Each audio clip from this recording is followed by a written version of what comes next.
आज हमारे mensuration series का 29वां दिन है। तो चलिए शुरू करते हैं अगले क्वेश्चन से। अगला क्वेश्चन आपको दिया हुआ है 120 मीटर लंबे एक बेलनाकार 120 मीटर लंबे एक बेलन है। क्या है? बेलन है, मतलब कि एक बेलन का आपको लंबाई दिया हुआ है। तो आपको हम बताए थे कि बेलन की लंबाई को हम क्या लेते हैं, ऊंचाई को मानते हैं। तो ऊंचाई आपका हो जाएगा यहाँ पर कितना, 120 मीटर। आगे दिया है बेलन का व्यास आपको दिया हुआ है 84 सेंटीमीटर। तो व्यास मतलब आपका क्या हो गया, डी आपका हो गया 84 सेंटीमीटर। यदि मैदान को समतल कराने में, क्या लिखा हुआ है कि यदि किसी मैदान को समतल कराने में, समतल मतलब कि सबको बराबर करना है। जैसे मान लीजिए कहीं पर ऊबड़ खाबड़ है तो उसको क्या करना है, आपको समतल करना है। जो आपको देखो कि सड़क और जो बनता है तो उसमें क्या यूज करते हैं हम लोग, रोलर यूज करते हैं उसको क्या करने के लिए, समतल करने के लिए, ठीक है ना। उसमें जो पत्थर होता है उसको क्या करने के लिए, समतल करने के लिए हम उसमें क्या करते हैं, रोलर का यूज करते हैं। तो आपका जो रोलर होता है वही आपका क्या होता है, बेलन के आकार का होता है। तो लिखा हुआ है कि यदि किसी मैदान को समतल कराने में इस बेलन को पूरे 5 चक्कर लगाने पड़ते हैं, मतलब कि इसको कितना बार घुमाना पड़ा है। जैसे मान लीजिए कि ये बेलन है, क्या है, बेलन है, ठीक है ना। और हमारे पास ये क्या है, मान लीजिए कि हमारे पास एक ये भूमि है ना, इसको हमको क्या करना है, समतल करना है। तो इसको हमको कितना बार चलाना है, तो एक बार ये लगा 1 चक्कर, फिर 2 बार, 3 बार, इस तरह से पूरा कितना बार घूमा, तो ये 5 बार घूमा। तो अगर मान लीजिए कि ये 5 बार अगर घूमेगा तो इसका कौन सा क्षेत्रफल यहाँ पर यूज हो रहा है, तो इसका यहाँ पर जो ये वक्र सतह है यही आपका क्या हो रहा है, यहाँ पर उपयोग में आ रहा है। नीचे वाला यहाँ पर जो ये सतह है आपका, ये कह लीजिए कि आपके आधार का है, ये भी आपका आधार का क्षेत्रफल है, ठीक ना। तो ये आपका यहाँ पर किसी काम में नहीं आ रहा है। आपका कौन काम में आ रहा है, तो यह जो आपका वक्र सतह है सो, ठीक ना। तो कहने वाला यहाँ पर क्या हुआ कि अगर एक बार घूमेगा तो इसका एक वक्र सतह हुआ, 5 बार अगर घूमेगा तो कितना इसका हुआ, तो वक्र सतह का 5 गुना यहाँ पर हुआ, ठीक है ना। तो लिखा हुआ है कि इस बेलन को पूरे 5 चक्कर लगाने पड़ते हैं, मतलब कि इसको पूरा क्षेत्रफल कितना लगाना पड़ेगा, तो जितना इसका क्या रहेगा, वक्र सतह रहेगा उसका 5 गुना लगाना पड़ेगा, ठीक है ना। आगे दिया हुआ है कि 30 पैसे प्रति वर्ग मीटर, क्या यहाँ पर दिया हुआ है, 30 पैसे प्रति वर्ग मीटर, मतलब कि 1 मीटर स्क्वायर अगर ये चक्कर लगाता है, मतलब कि 1 मीटर स्क्वायर समतल करने का खर्च जो आपको दिया हुआ है वो कितना है, 30 पैसा है। इसको हम रुपया में चेंज करेंगे तो ये आपका क्या हो जाएगा, तो ये आपका हो जाएगा 3/10 रुपया हो जाएगा, ठीक है ना। ये आपको दिया है तो आपको पता करना है कि पूरे को समतल करने में आपका कितना व्यय हो गया। व्यय मैंने क्या होता है, खर्च आपको निकालना है, ठीक है। तो हम यहाँ पर देखते हैं कि आपको जो समतल करने का खर्च दिया हुआ, आपको क्या दिया हुआ है, वर्ग मीटर में दिया हुआ है। क्या दिया हुआ है, वर्ग मीटर में, ठीक ना। और यहाँ पर आपका ऊंचाई यहाँ पर मीटर में है और यहाँ पर आपका व्यास क्या है, सेंटीमीटर में है। तो हम यहाँ पर क्या करेंगे कि यह जो व्यास आपका सेंटीमीटर में है इसको हम क्या कर लेंगे, मीटर में चेंज कर लेंगे। तो मान लीजिए कि 84 सेंटीमीटर है, तो इसको अगर हम मीटर में चेंज करेंगे तो क्या करेंगे, 84/100 मीटर हो गया, ठीक है ना। ये क्या हो गया, मीटर। अब आपको पता है कि ये आपका व्यास है, क्या है, व्यास। अगर हम त्रिज्या निकालेंगे तो त्रिज्या आपका क्या होता है, तो त्रिज्या आपका होता है d/2। तो d आपका क्या है, 84/100 और नीचे आपका क्या हो जाएगा, 2 से जब इसको आप काटिएगा तो क्या हो जाएगा, 42, मतलब कि आपका आ जाएगा 42/100। ये आपका कितना हो गया, इतना मीटर हो गया, मतलब कि 42/100 मीटर क्या हो गया आपका, ये आपका हो गया त्रिज्या, क्या हो गया, त्रिज्या। और आपका ऊंचाई यहाँ पर हो गया 120 मीटर। अब आपका जो यहाँ पर ऊंचाई है वो भी मीटर में है, त्रिज्या भी आपका क्या है यहाँ पर मीटर में। अब यहाँ पर हम क्या करेंगे, तो वह जो बेलन है उसका हम क्या निकालेंगे, वक्र सतह का क्षेत्रफल निकालेंगे और उसमें 5 से क्या करेंगे, गुना करेंगे। 5 से गुना क्यों करेंगे, क्योंकि वो 5 बार चक्कर लगाता है। तो एक बार में वो कितना के बराबर लगाता है, कितना क्षेत्रफल को क्या करेगा, समतल। तो एक बार में जितना उसका वक्र सतह होगा, मतलब कि यह बेलन का वक्र सतह होगा उतना, तो 5 से गुना कर देंगे तो 5 बार में पूरे कितना क्षेत्रफल को क्या किया होगा, समतल किया होगा, वो हमको यहाँ पर आ जाएगा। तो यहाँ पर हम लिखेंगे क्या, तो लिखेंगे बेलन के वक्र सतह लिख सकते हैं या वक्र पृष्ठ भी लिख सकते हैं, वक्र सतह का क्षेत्रफल। यहाँ पर क्या हो जाएगा, 2πr/h। यहाँ पर हो जाएगा 2 पाई का वैल्यू यहाँ पर 22/7 लेंगे, कुछ नहीं दिया हुआ है। तो r आपको दिया हुआ है 42/100 और h आपको यहाँ पर दिया हुआ है 120। 7 से यहाँ पर 6 बार में हो जाएगा 20×5=100 और 20 से यहाँ पर क्या हो जाएगा 6 बार में। तो इस तरह से आपको यहाँ पर क्या आ जाएगा, तो 22 दूना 44, 44 में यहाँ पर क्या हो जाएगा 36 से गुना हो जाएगा, नीचे आपका क्या हो जाएगा 5, ठीक ना। अब यहाँ पर आपको क्या पता करना है कि इतना मान लीजिए कि आपको क्या आ गया, मीटर स्क्वायर। अब आपको कुल क्षेत्रफल निकालना, ठीक है। तो लिखेंगे यहाँ पर क्या, समतल की गई कुल सतह का क्षेत्रफल। तो यहाँ पर क्या हो जाएगा 5 से गुना क्यों किया, क्योंकि 5 चक्कर लगाता है। तो 5 गुना आपका क्या हो जाएगा, 44 गुना 36 बटा में यहाँ पर क्या हो जाएगा 5। अब यहाँ पर पहले इसको सोल्व करके भी यहाँ पर लिख सकते हैं, ठीक है ना, नहीं तो ऐसे भी लिख सकते हैं। यहाँ पर हम इसलिए कर दिए कि 5 से 5 आपका यहाँ पर क्या हो गया, कैंसिल आउट हो जाएगा। और हम गुना करेंगे तो ये आपका हो जाएगा ये आपका हो जाएगा 1584 मीटर स्क्वायर। तो इतना क्या हो गया आपका पूरा क्षेत्रफल हो गया, जितना में आपका क्या किया गया है, समतल किया गया है। अब हमको पता है कि 1 मीटर स्क्वायर का खर्च कितना दिया हुआ है, तो 1 मीटर स्क्वायर का खर्च दिया हुआ है 3/10 रुपये, ठीक है ना, या कह लीजिए कि 30 पैसे। तो कुल खर्च हमको निकालना है, तो यहाँ पर हम क्या लिखेंगे, 1 मीटर स्क्वायर का खर्च आपको दिया हुआ है 3/10 रुपया। तो इसलिए में कितना में आपको निकालना है, तो आपको निकालना है 1584 मीटर स्क्वायर का। तो लिख सकते हैं 3/10 गुना क्या हो जाएगा, 1584, ठीक है। तो अगर हम 3 से गुना करेंगे तो 4 तिया 12, 1 8 तिया 24 और 1 25 का 5 हासिल 2 हो गया, 15 तिया 45 और 2 क्या हो जाएगा 47 और नीचे आपका क्या हो जाएगा 10। तो आपका आ जाएगा 475 रुपये 20 पैसे। ये आपका क्या हो गया, टोटल खर्च हो गया कैंची में। तो आपका पूरा समतल कराने में इतना खर्च आपको आ जाएगा 475 रुपये 20 पैसे। तो इसको आप लोग नोट कर लीजिए।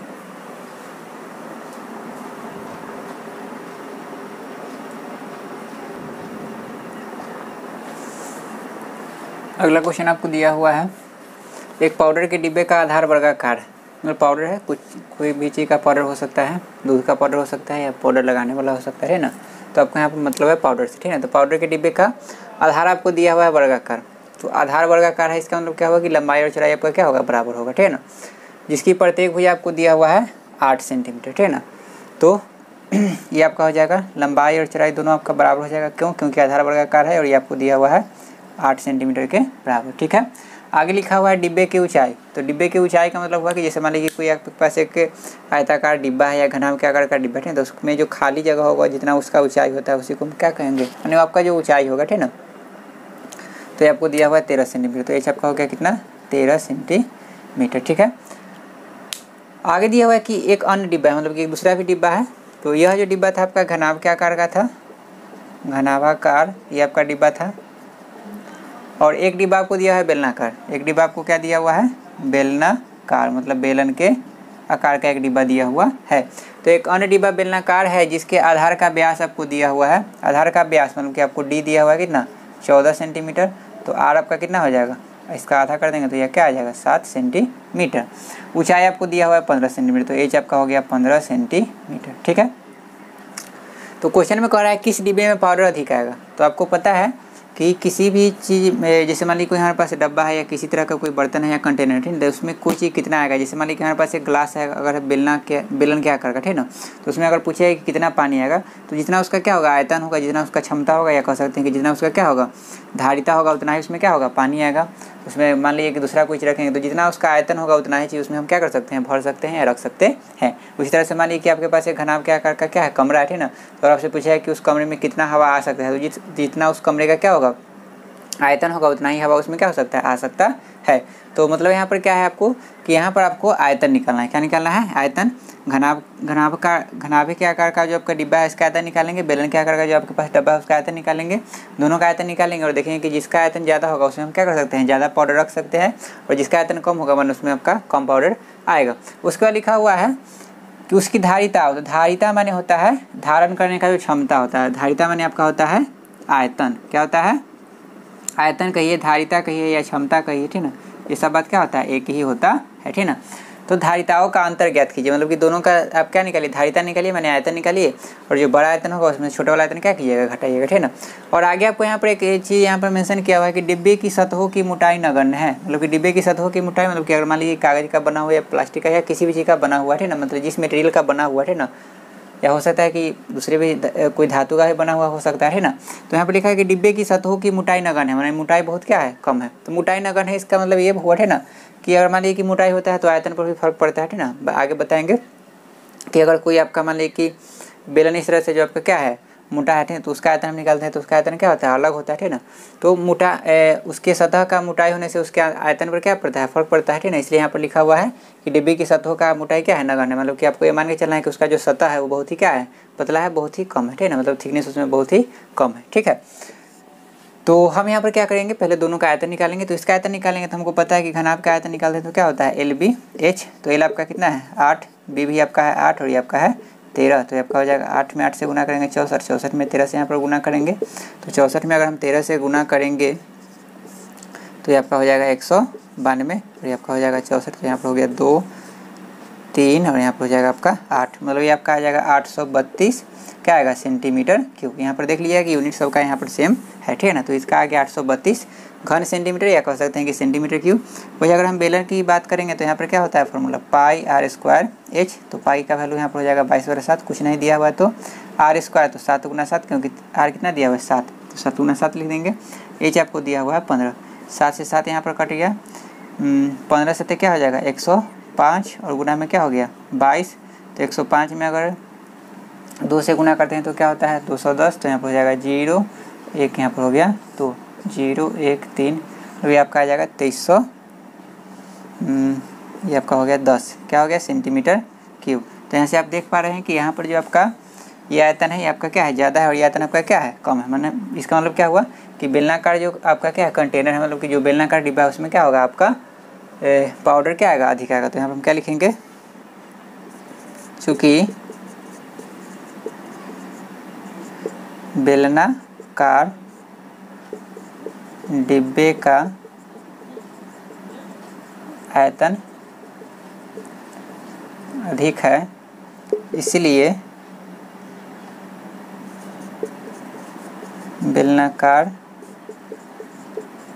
डिब्बे में पाउडर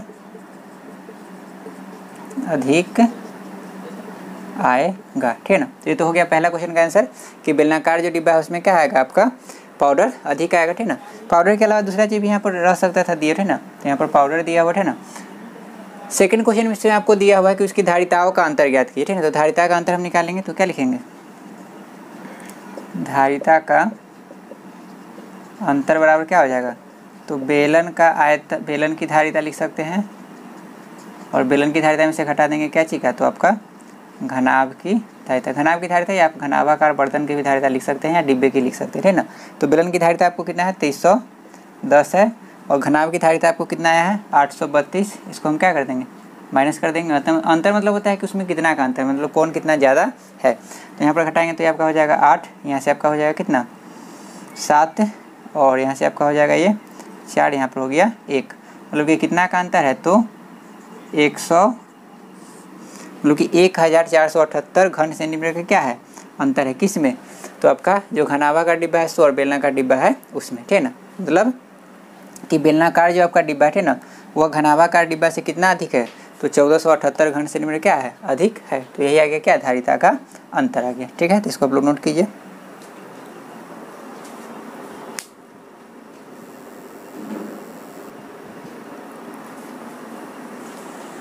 अगला क्वेश्चन आपको दिया हुआ है, एक बेलनाकार टंकी की धारिता आपको दिया हुआ है 6160 घन मीटर, या कह सकते हैं कि 6160 घन मीटर क्यों दिया हुआ है आपको।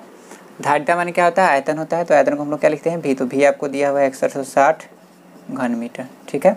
आगे लिखा है यदि उसके आधार की त्रिज्या, तो आधार की त्रिज्या मतलब कि आपको आर दिया हुआ है 14 मीटर। तो टंकी की गहराई ज्ञात कीजिए। टंकी की गहराई ज्ञात कीजिए मतलब क्या कि टंकी की गहराई को हम एच यहाँ पर मानते हैं, ठीक ना। याद रखिए कि गहराई कहे या आपको लंबाई कहे तो उसको हम ऊंचाई लेते हैं।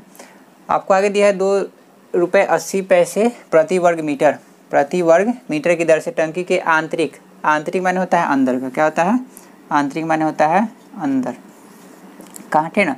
तो अंदर का वक्र पृष्ठ को पेंट कराने का व्यय भी आपको ज्ञात करना है। मतलब कि एक टंकी है ना, एक टंकी आपका कैसा है तो बेलनाकार है, ठीक ना। तो उसके अंदर मतलब कि अंदर का जो सतह होगा उसको आपको क्या करना है पेंट करना है, ठीक ना। तो कितना कॉस्ट आएगा ये आपको निकालना है। तो आपको पता है कि जैसे मान लीजिए कि ये टंकी है, ठीक ना, अब इसको हम अंदर से पेंट करें या बाहर से पेंट करें तो क्षेत्रफल तो आपका बराबर ही होगा, ठीक ना। तो हम यहाँ पर क्या निकालेंगे वक्र पृष्ठ का क्षेत्रफल निकालेंगे। तो वक्र पृष्ठ का क्षेत्रफल निकालने के लिए आपको जरूरी क्या होता है तो 2πr/h उसका फॉर्मूला होता है। तो 2πr/h में आपका r त्रिज्या होता है, h आपका क्या होता है ऊंचाई। तो h आपको पता नहीं है, r आपको पता है, मतलब कि h निकालेंगे उसके बाद हम इसका क्या निकालेंगे वक्र पृष्ठ का क्षेत्रफल निकालेंगे। तो आपको क्या जाएगा कितना क्षेत्रफल में आपको क्या करना है पेंट करना है। उसके बाद हमको यहाँ जो खर्च दिया हुआ उस खर्च से हम यहाँ पर क्या कर देंगे गुना कर देंगे। तो आपको यहाँ पर टोटल व्यय आ जाएगा, मतलब टोटल खर्च आपको आ जाएगा। तो खर्च आपको क्या दिया हुआ है तो खर्च आपको यहाँ पर दिया हुआ है ₹2.80 प्रति वर्ग मीटर, ठीक है। तो यहाँ पर सबसे पहले हम यहाँ पर क्या निकालेंगे तो आयतन आपको यहाँ पर दिया हुआ है ना, तो जो दिया हुआ उसी का फॉर्मूला यहाँ पर हम क्या करेंगे अप्लाई करेंगे। तो भी बराबर यहाँ पर हो गया 6160 घन मीटर, ठीक है 6160 घन मीटर। भी का फॉर्मूला क्या होता है तो ये आपका होता है πr², h बराबर हो गया यहाँ पर 6160, ठीक है। πr² यहाँ पर हो गया पाई का वैल्यू आपको पता है 22/7 होता है। आर स्क्वायर तो आपको पता है 14 है, तो 14 गुना क्या होगा, 14 और गुना में क्या हो जाएगा, एच बराबर में हो जाएगा 6160। ठीक है, अब यहाँ पर हम क्या करेंगे, अगर हम इसको 14 से इसको काटेंगे तो 14 से कितना हो जाएगा, 14 से 4 और में 56 लगाएंगे। ठीक है, तो 56 लगाएंगे तो यहाँ पर क्या हो जाएगा 5 और 6, तो फिर आपका 4 हो जाएगा, फिर आपका यहाँ पर क्या हो जाएगा 0। ठीक है ना, फिर अगर हम 22 से इसको अगर हम काटेंगे तो 22 से ही आपका हो जाएगा 22 दूना 44 और 0। ठीक है, और अगर हम 7 को 7 दूना 14 कर दे तो यहाँ पर 2 से आपका कितना बार में हो जाएगा, 10 बार में। मतलब ओवरऑल अगर हम बात करेंगे तो एच आपको यहाँ पर कितना आ जाएगा, तो एच आपको आ जाएगा 10 मीटर आ जाएगा। ठीक है, क्या किए कि पहले 14 से इसको हम काटे 440 बार में, फिर ना। ठीक है, फिर हम यहाँ पर क्या किए कि 7 दूना 14 कर दिए, और फिर 22 से हम यहाँ पर किसको किए थे 20 बार में, फिर ना, और यहाँ 2 से इसको हम कर दिए 10 दूना 20, तो एच आपको कितना आ गया, 10 मीटर आ गया। एच आपको पता हो गया, आर आपको पता हो गया, तो अब यहाँ पर क्या निकालिएगा, वक्र सतह का क्षेत्रफल। तो आंतरिक का है या बाहरी का है, यहाँ पर बात बराबर है। ठीक है ना, तो हम यहाँ पर लिख देते हैं आंतरिक। ठीक है ना, तो लिखेंगे आंतरिक वक्र पृष्ठ का क्षेत्रफल। तो आंतरिक वक्र पृष्ठ का क्षेत्रफल क्या होता है, तो आंतरिक का है या बाहरी का है, दोनों बात आपका बराबर होगा। मतलब दोनों बात बराबर नहीं है, मतलब कि आंतरिक माने अंदर का हुआ, बाहरी माने बाहर का होता है ना, लेकिन दोनों का वक्र पृष्ठ आपका क्या होता है, बराबर होता है। मतलब कि जितना ये अंदर का होगा उतना ही क्या होगा, बाहर का होगा। ठीक है ना, हाँ ध्यान रखिए कि यहाँ पर आपको मोटाई यहाँ पर दिया हुआ नहीं है। मोटाई अगर रहता दिया हुआ कि मतलब इस तरह से रहता कि ये खोखला बेलना आपका क्या है, मतलब कि खोखला बेलन है और उसमें क्या है कुछ मोटाई भी है ना, तो उस समय आपका यह परिवर्तित होता है। लेकिन आपको यहाँ पर क्वेश्चन में ऐसा दिया हुआ नहीं है। फिर से ध्यान दीजिएगा कि आपको यहाँ पर ऐसा नहीं दिया हुआ कि आपके पास एक खोखला बेलन है ना, और उसका जो सतह है वो क्या है, मतलब कि उसका जो सतह है वो क्या है कुछ मोटा हो, इस तरह से आपको यहाँ पर दिया हुआ नहीं है ना।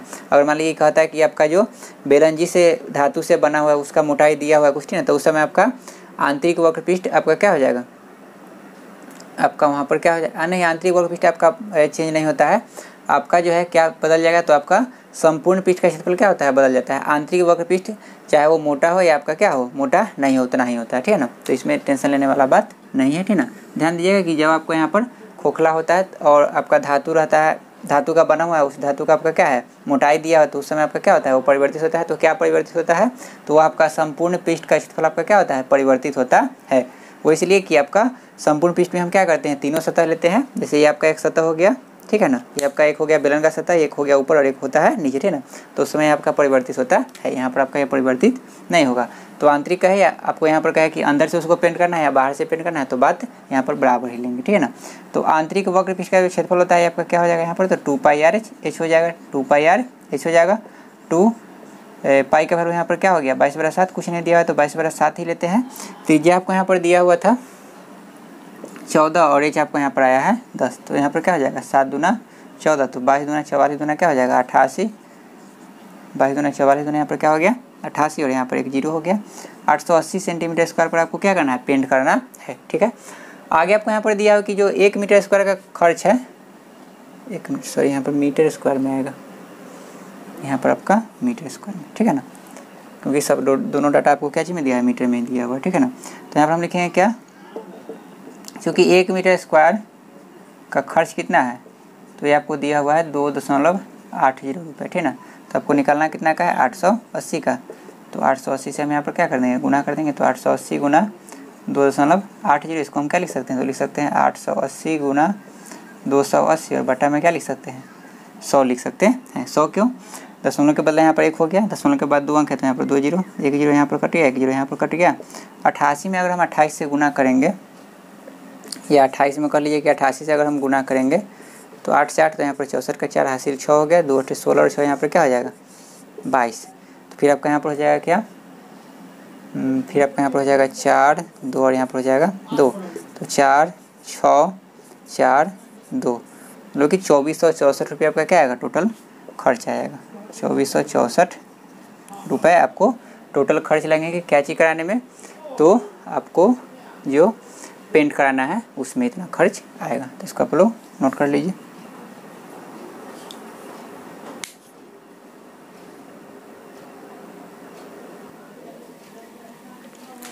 अगला क्वेश्चन आपको दिया हुआ है, लोहे का एक सम्मेलनाकार रोलर कहते हैं, जो हम आपको बताए थे कि जैसे सड़क और बनता है तो सड़क को हम क्या करते हैं, उस पर जो पत्थर होता है तो बरखा बरख रहता है तो उसको जो प्लेन किया जाता है, मतलब जिसे समतल किया जाता है, उसी को हम क्या कहते हैं, रोलर कहते हैं, ठीक है ना। तो यहाँ पर लिखा है कि सम बेलनाकार रोलर आपका दिया हुआ है जो 1 मीटर लंबा है। तो लंबा है या ऊंचा है बात एक ही है, तो यहाँ एज आपका क्या हो जाएगा, 1 मीटर हो जाएगा, ठीक है ना। लोहे की चादरे की मोटाई, लोहा से वो बना हुआ है, तो लोहा का क्या है, चादर है जिससे वो क्या हुआ बना हुआ है। तो लोहे की चादरी का जो मोटाई आपको दिया हुआ, आपको कितना दिया हुआ है, तो आपको दिया हुआ है 9 सेंटीमीटर। क्या दिया हुआ है, मोटाई दिया हुआ है 9 सेंटीमीटर, ठीक है। और इसका आंतरिक व्यास, तो आंतरिक व्यास मतलब होता है इसके अंदर का व्यास, तो ये आपको दिया हुआ है 54 सेंटीमीटर। और रोलर का भार ज्ञात करना है आपको। भार मतलब यहाँ पर देखिए, भार का मतलब यहाँ पर आपको क्या लेना है, द्रव्यमान लेना, ठीक है ना। ऐसे हम लोग फिजिक्स पढ़ेंगे तो भार और द्रव्यमान क्या होता है, अलग हो जाता है, लेकिन यहाँ पर मैथमेटिकल में हम लोग या जनरल लाइफ में हम लोग जो यूज करते हैं वो भार और द्रव्यमान को हम लोग एक ही मानते हैं, लेकिन भार आपका एक अलग चीज़ है और द्रव्यमान आपका क्या है, एक अलग चीज़ होता है, ठीक है ना। तो यहाँ पर भार से यहाँ पर मतलब यहाँ पर द्रव्यमान से, ठीक है ना, मतलब आपको यहाँ पर क्या निकालना है, भार निकालना है, मतलब कि इसका आपको द्रव्यमान निकालना है। इसको हम ब्रैकेट में यहाँ पर लिख दे रहे हैं, ठीक है ना। तो द्रव्यमान आपको निकालना है कि उसका वजन, मतलब कि कह सकते हैं उसका पूरा वजन कहिए, ठीक है ना, या भार कह लीजिए या कह लीजिए द्रव्यमान, ठीक है ना। हम डेली लिखे लाइफ में, ठीक है ना। ऐसे फीस के अनुसार पढ़ेंगे तो इसका वैल्यू क्या होता है, अलग अलग होता है, ठीक है ना। तो उसको हम तौलेंगे तो उसका कितना केजी आएगा ये आपको निकालना है, ठीक है। मतलब कह सकते हैं कि उसमें कितना लोहा लगा हुआ है, इस तरह से भी कह सकते हैं कि उसमें जो लोहा लगा हुआ है वो उसका द्रव्यमान कितना है वो आपको निकालना है। आगे आपको दिया हुआ कि 1 सेंटीमीटर लोहे का भार आपको दिया हुआ कितना, 1 सेंटीमीटर क्यूब, मतलब कि अगर उसका आयतन अगर 1 सेंटीमीटर की होता है तो उस लोहे का आपका जो भार दिया हुआ वो कितना के बराबर होता है, तो 8 ग्राम के बराबर होता है। मतलब कि ये आपको दिया हुआ है घनत्व दिया हुआ है, क्या दिया हुआ है, घनत्व। आपको पता है कि घनत्व का फॉर्मूला क्या होता है, तो घनत्व बड़ा फॉर्मूला होता है द्रव्यमान बटा आयतन होता है। तो यहाँ पर आपको द्रव्यमान दिया हुआ है कितना, 8, और आयतन आपको कितना दिया हुआ है, 1, मतलब ये आपका ग्राम और ये आपका क्या है, सेंटीमीटर क्यूब। मतलब कि आपको क्या दिया हुआ है, घनत्व दिया हुआ है, ठीक है ना। तो यहाँ पर द्रव्यमान बराबर हम क्या बताएं, यहाँ पर घनत्व बराबर हम क्या बताया अभी आपको, कि घनत्व बराबर होता है द्रव्यमान बटा आयतन होता है, क्या होता है, आयतन। तो अगर आपको द्रव्यमान निकालना है, क्या निकालना है, द्रव्यमान, तो हम आयतन और घनत्व को क्या करेंगे, गुना करेंगे। तो हमको घनत्व भी दिया हुआ है, आयतन हम निकालेंगे, ठीक ना। तो आयतन और हम घनत्व में अगर गुना कर देंगे तो आपके पास क्या आ जाएगा, द्रव्यमान आ जाएगा। आगे आपको दिया हुआ है कि पाई का वैल्यू आपको कितना लेना है, तो पाई का वैल्यू 3.14 लेना है, ठीक है। तो ध्यान दीजिए यहाँ पर, तो यहाँ जब आंतरिक हो गया कि आंतरिक व्यास आपको इतना दिया हुआ है, मोटाई दिया है ना, तो आंतरिक व्यास दिया हुआ है और क्या दिया हुआ है, मोटाई दिया है ना। तो यहाँ पर इसका हम जो आयतन निकालते हैं इसका एक फार्मूला होता है, तो उसका फार्मूला क्या होता है, तो खोखले बेलन का कह लीजिए, खोखले बेलन का आयतन जो होता है आपका, खोखले बेलन का आयतन का फार्मूला आपका होता है pi H into R square minus में आर स्क्वायर। मतलब कि यहाँ पर ये आपका ये आर जो आपका होता है क्या होता है, बाहरी त्रिज्या, ये आपका होता है आंतरिक त्रिज्या, ठीक है ना। इसको हम इस तरह से लिख सकते हैं pi H into R plus r into में लिख सकते हैं आर माइनस आर। ये फार्मूला आपका होता है क्या चीज़ का, तो ये आपका होता है खोखले बेलन का आयतन जब आपको मोटाई दिया हुआ रहेगा तब, ठीक है। मोटाई अगर नहीं दिया रहता है तो हम जनरली निकालते हैं कि अगर कहेगा कि मोटाई नगण्य है, ठीक है, तो हम लोग generally pi r square h पर निकालते हैं। लेकिन अगर आपको दिया हुआ है मोटाई तो हम इस फार्मूला पर निकालते हैं, ठीक है। तो अब यहाँ पर आपको तो व्यास यहाँ पर क्या दिया हुआ है, व्यास आपको यहाँ पर दिया हुआ है आंतरिक, बाहरी व्यास आपको दिया हुआ नहीं है। तो बाहरी व्यास कैसे निकालेंगे, ठीक है ना। तो ध्यान दीजिएगा, जैसे आप लोग कुआं देखे होंगे, तो कुआं जो आप लोग देखे होंगे तो कुआं में आपका क्या होता है कि कुआं में बीच में आपका स्पेस क्या होता है, खाली होता है, और उसके दोनों तरफ आपका क्या होता है, मोटाई होता है, जिसको हम लोग क्या कहते हैं, सिंपल लैंग्वेज हम लोग कहते हैं कि ये इसका मांगी है, ठीक है ना। मतलब कि उसका जो मोटाई होता है ना, मतलब कह सकते हैं कि चारों तरफ से आपका क्या होता है, इस तरह से आपका घिरा हुआ रहता है, ठीक है ना। तो उसका क्या होता है, मोटाई होता है ना। तो वह जो आपका होता है खोखला बेलन होता है, क्या होता है, खोखला बेलन होता है, ठीक है ना। और उसका वहाँ पर मोटाई होता है, तो उसका आयतन अगर हमको निकालना होता है तो हम वहाँ पर कौन सा फार्मूला अप्लाई करेंगे, तो हम यहाँ पर फार्मूला अप्लाई करेंगे pi H into capital R square minus में स्मॉल आर स्क्वायर, ठीक है ना। तो उसमें हम क्या करते हैं कि जैसे मान लीजिए कि अगर हमको आंतरिक दिया, मतलब उसमें जो एक खाली स्पेस है उसका हमको व्यास अगर दिया हुआ है 54, क्या दिया हुआ है 54, ठीक है ना। और मोटाई अगर मान लीजिए दिया हुआ है 9, क्या दिया हुआ है 9, तो मोटाई 9 इधर से भी जोड़ेंगे, मोटाई 9 इधर से भी जोड़ेंगे, कब, जब हम बाहरी निकालेंगे तब, ठीक है ना। तो इस तरह से मोटाई आपका दोनों तरफ से जुटेगा तो क्या हो जाएगा, 2 गुना मोटाई हो जाएगा, ठीक है ना। तो हम यहाँ पर क्या करेंगे कि जब आपको आंतरिक व्यास दिया हुआ है, क्या दिया हुआ है, आंतरिक व्यास मतलब कि जो खोखला भाग है उसका व्यास आपको कितना दिया हुआ है, 54 सेंटीमीटर दिया हुआ है। तो अगर हमको बाहरी व्यास निकालना होगा, क्या निकालना होगा, अगर बाहरी व्यास निकालना होगा तो हम क्या करेंगे, आंतरिक व्यास में जितना मोटाई दिया है उसका दोगुना करके हम यहाँ पर क्या करेंगे, जोड़ेंगे। दोगुना करके क्यों, क्योंकि दोनों तरफ से आपको क्या करना होता है, जोड़ना होता है। तो यहाँ पर आपका क्या हो जाएगा 54 प्लस आपका क्या हो जाएगा 18, तो ये आपका आ जाएगा 72 सेंटीमीटर। तो ये आगे आपको कैपिटल डी लिख सकते हैं इसको, और इसको हम क्या लिखे हैं स्मॉल डी लिखे हैं, ठीक है। तो इसलिए हम यहाँ पर, और अगर मान लीजिए कि अगर आपको बाहरी व्यास दिया हुआ है, क्या दिया हुआ है बाहरी व्यास दिया हुआ है ना, और आपको अगर आंतरिक व्यास निकालना है तो आप क्या कीजिएगा दोगुना मोटाई करके आप क्या कीजिएगा घटा दीजिएगा, क्या कीजिएगा घटा दीजिए, ठीक ना। और याद रखिए कि बाहरी व्यास आपका ज़्यादा होता है ना, क्योंकि यह अंदर वाला तो अंदर वाला तो आपका होता है, लेकिन साइड में आपका क्या होता है कि दोनों तरफ जो आपका मोटाई होता है वो भी इसमें क्या होता है ऐड रहता है, ठीक है। तो बाहरी व्यास आपका ज़्यादा होता है तो आपका बाहरी त्रिज्या भी ज़्यादा होगा, और आंतरिक त्रिज्या आपका क्या होता है कम होता है, और आंतरिक व्यास भी आपका क्या होता है कम होता है। अब अगर मान लीजिए कि यहाँ से अगर हम कैपिटल आर की बात करेंगे तो यहाँ पर क्या हो जाएगा d/2, तो यहाँ पर हो जाएगा 72/2, तो आपका आ जाएगा कितना 36 सेंटीमीटर, ठीक है। और अगर यहाँ से अगर हम स्मॉल आर की बात करेंगे तो आपका कितना हो जाएगा 54/2, तो आपका कितना आ जाएगा 27 सेंटीमीटर, कितना आ जाएगा, मैंने आंतरिक त्रिज्या आपको आ गया 27 सेंटीमीटर और बाहरी त्रिज्या आपको आ गया यहाँ पर 36 सेंटीमीटर, है ना। और एच आपको दिया हुआ है 1 मीटर। अब यहाँ पर देखिए कि ये सब डाटा आपको सेंटीमीटर में है और ये आपको दिया हुआ है क्या चीज़ मीटर में, तो इसको हम क्या करेंगे सेंटीमीटर में चेंज कर लेंगे। तो आपको पता है कि मीटर से सेंटीमीटर जाने के लिए क्या करते हैं 100 से गुना करते हैं, तो एच आपका यहाँ पर कितना हो जाएगा 100 सेंटीमीटर। तो हमारे पास अवेलेबल क्या हो गया एच अवेलेबल हो गया, कैपिटल आर अवेलेबल हो गया और स्मॉल आर अवेलेबल हो गया। पाई का वैल्यू आपको पता है कितना लेना है 3.14 लेना है, तो सब चीज़ अवेलेबल है। तो यहाँ पर हम क्या लिखेंगे, तो लिखेंगे लोहे का आयतन बराबर क्या लिखेंगे लोहे का आयतन। यहाँ पर लोहा का बना हुआ इसलिए लोहे का आयतन पूछ रहा है। मान लीजिए अगर आपको इस तरह का रहता है क्वेश्चन, है ना, और कहता है कि लकड़ी का बना है तो हम यहाँ पर क्या लिखते हैं लकड़ी का आयतन, या आपको कहता है धातु, मैं दूसरा धातु का अगर बना रहता है तो यहाँ पर आपका अगर धातु का आयतन निकालने के लिए कहेगा, है ना, तो इस तरह से हम निकालेंगे कि लिखेंगे क्या धातु का आयतन बराबर, ठीक ना। तो यहाँ पर क्या हो जाएगा आपका pi H into capital R square में इसमें क्या हो जाएगा स्मॉल आर स्क्वायर। पाई का वैल्यू आपको लेना है 3.14, एच आपका हो गया यहाँ पर 100, कैपिटल आर स्क्वायर तो ये आपका कितना है 36, तो 36 का यहाँ पर स्क्वायर लिखिएगा, और स्मॉल आर स्क्वायर आपका कितना है 27, तो यहाँ पर हो जाएगा 27 का स्क्वायर। अब यहाँ से हम इसको क्या लिख सकते हैं, तो 314 में मतलब 3.14 में अगर हम 100 से गुना करेंगे तो ये आपका कितना हो जाएगा 314। और यहाँ से हम क्या लिख सकते हैं r plus r into r minus r भी लिख सकते हैं, मतलब कि आपका अलजेब्रा का जो फॉर्मूला होता है ए स्क्वायर माइनस बी स्क्वायर बराबर ए प्लस बी इंटू में क्या होता है ए माइनस बी, उसी पर इसको हम क्या करेंगे ब्रेक करेंगे। तो यहाँ पर हम क्या कर सकते हैं एक बार 36 में 27 क्या करेंगे जोड़ेंगे, और एक बार क्या करेंगे 36 में 27 घटाएंगे, ठीक है। अब यहाँ से आपको क्या हो जाएगा 314 गुना 36 में 27 अगर हम जोड़ेंगे तो आपका कितना हो जाएगा, तो 6 7 13 3 हासिल 1 3 2 6 3 2 5 और क्या हो गया 6, और 36 में 27 अगर घटाएंगे तो यहाँ पर क्या हो जाएगा 9। अब यहाँ पर अगर हम गुना करेंगे क्या करेंगे गुना करेंगे, तो 314 में अगर हम 63 से गुना करेंगे तो आपका हो जाएगा 14 तिया 42 3 तिया 9 हो जाएगा, फिर आपका यहाँ पर हो जाएगा 4 8 8 और 1, तो ये आपका हो गया 2 8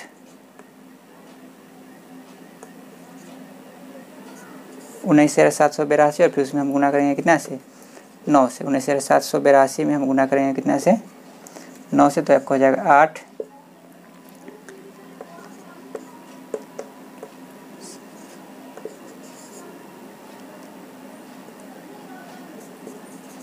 तो आपको यहाँ पर गुना करके आ जाएगा 178 जीरो, और इसी इतना क्या हो जाएगा सेंटीमीटर क्यूब।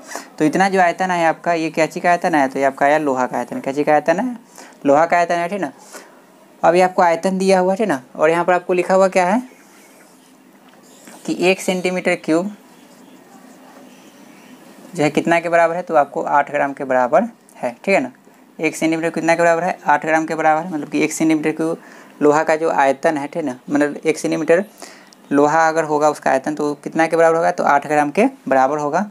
तो अगर हमको इतना में निकालना है 17 80 38 में, तो यहाँ पर हम क्या करेंगे 17 80 38 में गुना करेंगे कितना से 8 से, ठीक है। और यहाँ पर क्या करेंगे 1000 से भाग कर देंगे। 1000 से भाग क्यों कर देंगे, क्योंकि यह जो आपको रिजल्ट आएगा वो ग्राम में आएगा, ठीक ना, और जब हम 1000 से भाग कर देंगे तो आपका क्या हो जाएगा केजी में चेंज हो जाएगा, ठीक ना। तो अगर हम यहाँ पर 8 से गुना करेंगे तो क्या हो जाएगा 4, फिर आपका हो जाएगा 6 24 और 6 आपका क्या हो जाएगा 30, फिर 8 में 8 से करेंगे 4, फिर 6 तो 17 8 आपका क्या हो जाएगा 136, और 6 क्या हो जाएगा 142, और नीचे आपका क्या हो जाएगा 1000। तो यहाँ पर आपका क्या हो जाएगा कि 3 अंक के बाद दशमलव चला जाएगा, तो आपका यहाँ पर हो जाएगा क्या, तो आपका हो जाएगा 1424.304 क्या हो जाएगा केजी, मतलब कि टोटल जो आपका वहाँ पर लोहा का जो आपका पूरा होगा भार होगा कह लीजिए, या कह लीजिए कि द्रव्यमान जो होगा कितना के बराबर होगा, तो 1424 kg और 304 ग्राम के क्या होगा, बराबर होगा, ठीक ना। इसको आप अप्रॉक्स में आप क्या लिख सकते हैं, तो 1424 kg भी लिख सकते हैं, ठीक ना। अब मान लीजिए कि जहाँ पर इतना भारी का बात हो रहा है तो वहाँ पर 304 ग्राम आपका क्या है, बहुत ही निग्लिजिबल होगा, ठीक ना। इसको हम इग्नोर भी कर सकते हैं, ठीक ना। और ऐसे अगर आप लिखना चाहिएगा तो पूरा भी लिख सकते हैं, ठीक ना। तो ऐसे एक्चुअल में आपका आएगा यहाँ पर कितना, तो 1424 kg और 304 ग्राम, ठीक है ना। तो इस तरह से ये क्वेश्चन आपका सोल्व होगा। और ये फार्मूला आप लोग याद रखिए कि खोखले बेलन का आयतन का फार्मूला ये होता है, ठीक है। तो इस तरह से आपका यह जो बेलन का आपका यह चैप्टर था आपका हो गया खत्म। आज आप लोगों का जो है होमवर्क ग्रुप में सेंड कर दिया जाएगा, तो उसको आप लोग सोल्व कीजिएगा, फिर नहीं बनेगा तो हम उसको डील करेंगे, ठीक है। धन्यवाद।